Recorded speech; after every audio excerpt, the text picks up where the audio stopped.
welcome back to part 4 of the Stack and White Kaleidoscope Quilt. And this is the Bethany Reynolds way of doing it. As I've mentioned in my previous videos, she's the originator of this method. And if you want to go back and watch the first 3 parts of this series, I will link the playlist in the description box of this video, and you'll be able to go directly there and start from the beginning.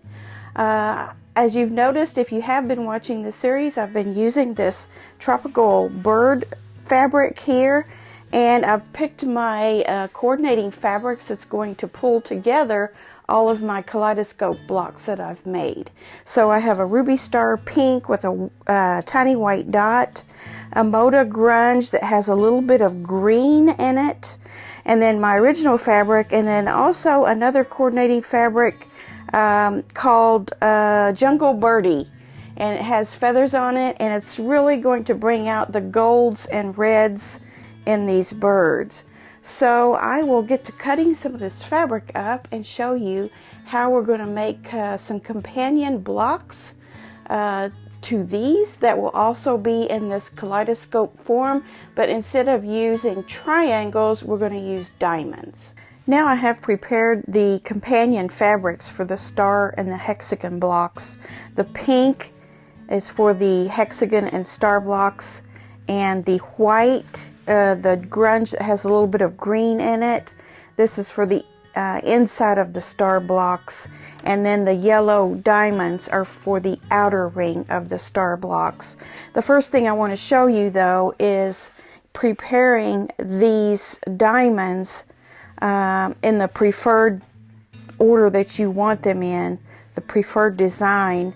You have 2 choices basically with these being diamonds. The hexagons, we had 3 choices, but here you can see that there will be 2 ways to do this because you have the 2 long points. So I could prepare it that way, or I could just flip these.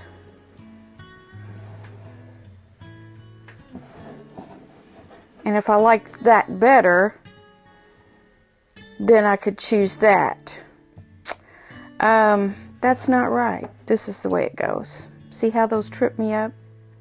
So once you decide which one you like the best, you're going to want to mark it in some way or another to remember, because we're not going to sew these as full units like we did the hexagons.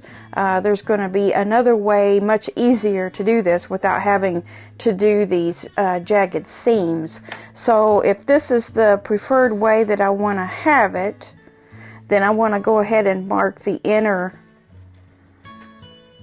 portion of each of the diamonds.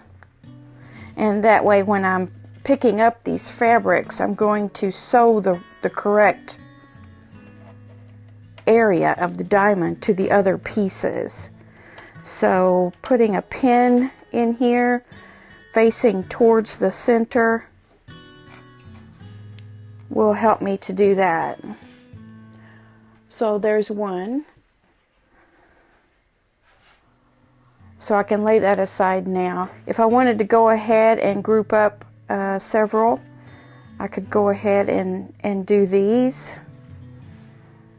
And this is just, I just picked 3 kits out of these diamond star blocks. So that could be one.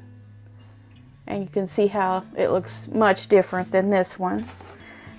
And then let's try another one here just so we can get a variety of how these are going to look.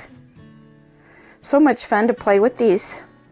I hope you're able to sew along with me on this, or at least plan to in the future. So there's another one that gives a whole nother look. So now we're going to show you how to piece these together so that we end up with a big star block that will eventually link on to our hexagons, which will also be receiving star points in that process. Okay, so now I have a good start here on my outer pieces of the star, and I have 5 of them put together And I have one here I'm going to show you for a total of 6 to go around the star. So a little bit of a hack that I've learned in doing these, by doing them wrong first time, is that when you go to put these together, right sides together, match up your bottom edges to where you have a 1/4 inch dog ear sticking out on top. See that dog ear right there? So you want to start sewing in that little ditch right there. And then the same thing on the other side, but I'll sew this a 1/4 inch seam line first.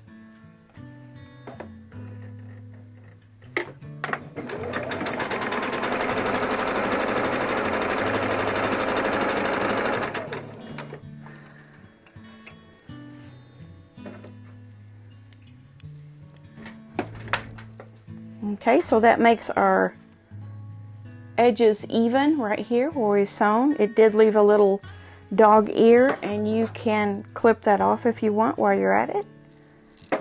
And then just press open the bottom edge with your fingers just for the meantime, so we can get the other side on. So you just want to open that or press it to one side or the other if you prefer.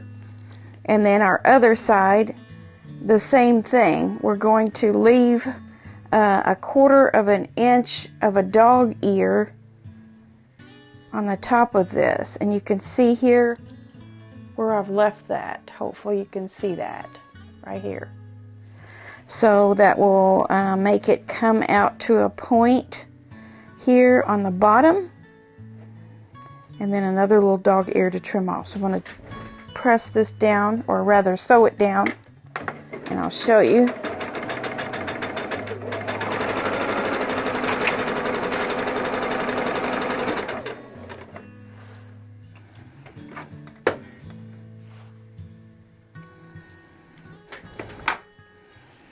There we go. And then on the bottom you're going to have your little dog ears down here. You can clip off. You can either clip them off before or after you've pressed it. But now it's time to press those seams. There's one up here. Press those seams open or to one side, whichever your preference is. Now we're going to work on the center part of this extra piece that goes around our star block, and these are going to be attached to the outer points of this block. And the first one you want to do right sides together. I know my it's hard to tell, but this is grunge and it has a little green in it, and so I'm going to put right sides together and sew down one side. And then you can go through and do all of those on one side.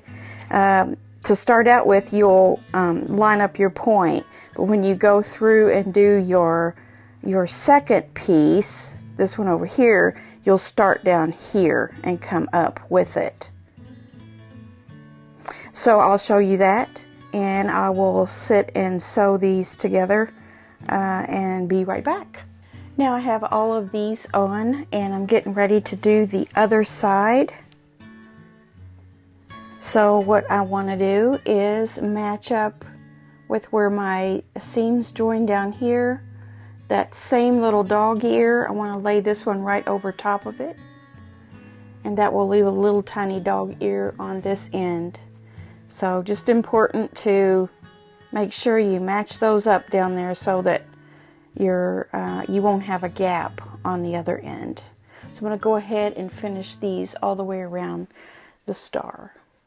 Okay, so you can see that I have all of those white triangles on there now, and it's hard to see on this white table, I know, but you get the idea. It's safe to say it's okay to take these pins out now if you don't want to be bothered with them.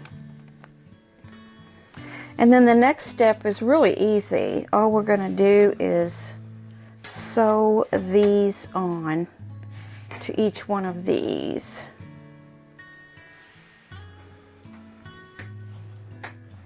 And you essentially end up with these triangles. Oops, that one's the wrong way. Here we go.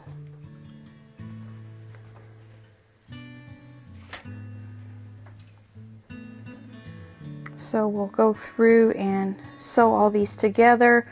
Also be sure and trim off all your little dog ears so you don't have any extra bulk in there. But I just wanted to give you a view of what this is going to come together as. So let me get those sewn together and I'll be right back. Okay, making progress. Now all we have to do is sew our triangles together, and we will sew these one seam at a time into the middle. What we'll do first is these two, and then these two, and then these two sides will connect. I would have to say that those came together very well in the center. So now I'm going to finish the other side and attach it. And then we'll have our star block finished.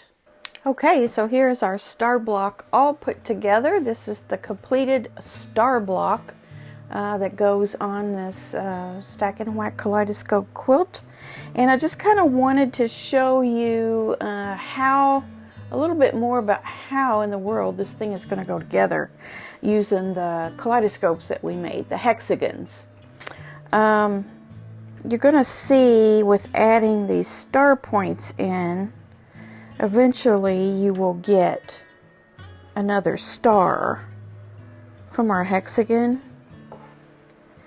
Now they won't be going together that way. You can only sew in straight lines, right? So, you know, you're going to end up with some things like this that you'll be sewing together and then another straight piece, which means I need to make more of these to be able to piece together the entire design. I'm just going to show you briefly the actual pattern illustration there, and you can see like at the top and bottom you have 4 of those large ones, and then 3, let's see, there's 4 in the middle, and then there's 2 rows of 3, and then in between those is where your hexagons and the star points for those are. And then on the outer edges you're going to have some 60-degree cuts out of your border fabric, and I'll show you how to put those together later on. But that's pretty much all for today for part 4. A lesson learned for me is I don't know that I would have used this yellow the way that I did. I may have rather had swapped it out for this or for these. So not real sure. It's coming up as kind of a mustardy color on the camera. I don't know what it's showing up on your end, but it is a bright yellow. And I wanted to show you too how that if you trade these out with some pieces that have more of the yellow and orange on it, it does pull it a little bit better. So I think all in all, it's not a bad choice. Maybe not the best choice, but I think once it all gets put together, it'll be okay. And here again, you know, you can these will all be different as well, and different ones will pull those colors out, I believe. So just depending, you know, which ones you look at, you're going to notice more of the yellow than in others. But yeah, overall I think it's going to be a cute quilt. This is definitely not a beginner quilt. It's not a pattern that I would even say is intermediate. It's a little bit on the difficult side, but it's coming together really nice. So it's just figuring out the instructions, and I took the class, and I keep referring back to the class. I have it indefinitely as a video, so I do have to go back quite a few times and figure out how these pieces go together. So if you're interested in that class, it's from the American Quilt Society, Bethany Reynolds Stack and Whack Kaleidoscope Quilt. So you can get that and follow it on there to get the exact measurements and the fabric requirements and all of that. I get a little bit limited on what I can tell you as far as the cuts and the sizes and things like that. But getting excited about working on this some more. It's a fun quilt to do, I will say that. It is fun to see these come together and put the coordinating fabrics with them. So hang in there, there will be a part 5, and if you want to start over or see the earlier parts of this series, look in the description box and I'll have a link to that playlist of parts 1 through 4, or parts 1 through 3. So thanks for watching, and I'll see you soon for part 5. Bye!